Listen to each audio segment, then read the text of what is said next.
2019 was when we first got involved in the Hydrogen Flex project, and that was the UK's first hydrogen-powered train developments.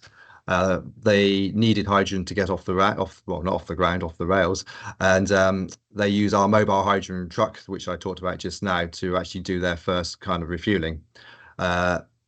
Interesting, the challenges are not as wide as they could be. We've learned a lot from, say, the battery vehicle standards, where in the early days there was multiple different connectors and protocols. With hydrogen, we've gone early on standards, so the connectors and the protocols for the trains are the same as the buses, the same as the planes, and the same as the cars. We're just looking at different flow rates and different capacities. And because we've got control of our own control systems, we are able to develop those protocols to make them as most effective and safe as they possibly can be. So the HydroFlex train originally was on a 20-kilogram fill, so that's actually no different to a bus.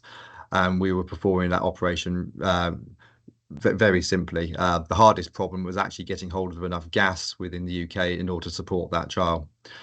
But moving forward, the HydroFlex is now on the HydroFlex 2. We're actually supporting the company supporting the refueling. So there's a HyCube on site at their development place, that centre, carrying on the HydroFlex refueling. So they've gone from 20 kilograms, they're now I think up to sort of 60 or 70 kilograms. So proper high mass storage on these trains, which you can get in using the same sort of system. So we're using the sort of TK25 high flow nozzle to get that amount of gas in, but it's still using the same protocols and the same dispensing techniques.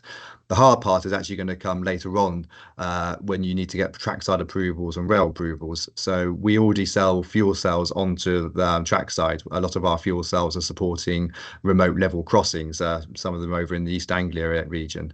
But to get to that stage, it took about 5 or 6 years of network rail approvals in order to get the equipment that size. So we need to start working on these approvals and standards for hydrogen now so that we can get trains operating on hydrogen in the coming years.